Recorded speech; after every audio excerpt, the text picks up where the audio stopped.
at least check your basics, right? So I want to see the oil 100%. Some of the things that I'm looking for on oil is, was it just recently changed? And I've actually lost customers over the years because I changed the oil on a car thinking that was going to help me, right? Because it had dirty oil.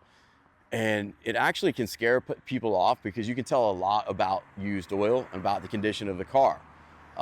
You can see dirt, metal shavings, you can see water, if it has a coolant leak. So I really like to see old oil, or like, 50-50 oil, but brand new oil, it raises a question of why did they change it?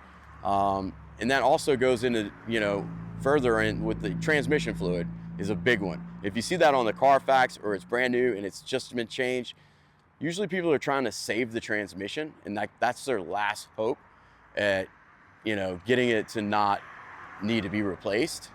And a lot of times it's just too late, So be careful with brand new transmission fluid. A lot of the new cars now, like, you're not going to be able to check the transmission fluid. Most of them have sealed transmission fluid, but you can check your oil, and you just find your dipstick, and what you're looking for. You just want to see that it's right where it should be. This oil's not brand new, but it's probably got 1,000 miles on it, right? And it looks clean, really clean. Some cars are a little easier to check things on than others, like we have our brake fluid up here at the top. That's another thing that you can always check. Transmission fluid, we're not going to be able to do on this one. Coolant as well. So we're going to pop open a hood on another car to kind of show you a few more things on those. Check all of your fluids, Again, that's why you want that checklist, right? Because I'm looking at all this stuff going on, and even me, after all these years, I'm going like, all right, well, where's this and where's that? And it can get a little confusing. So you want that checklist if you're doing this yourself. Now, again, you got a mechanic that's going to do all this for you.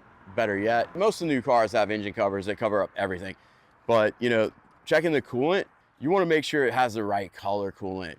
These cars now, they're designed to have additives in the coolant, and you don't want to mix coolant. That's not a good thing. It can gel up. It's not a good thing.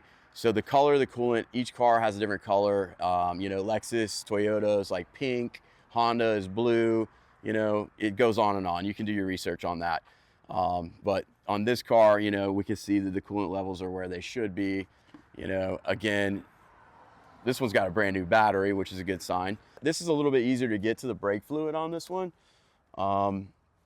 So brake fluid's kind of a little bit more hard to see because sometimes it gets a little too white, and maybe, but it does have an indicator, right? So there, if you feel with your fingers, it says full when hot, and it says max and low.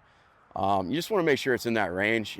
That's usually, it's not something that you're going to have an issue with. Brake fluid is not something that you see a lot of times. It's a leak. It's oil. The coolant is the biggest one. Out of all the years I've been in this business, like every car that I've ever had blow up on me coming from the auction, driving it home, is because it ran out of coolant, because maybe the water pump was bad, or it had a leak somewhere and it ran hot, had to put an engine in it. Like, it hurts, man. So like the coolant's super important.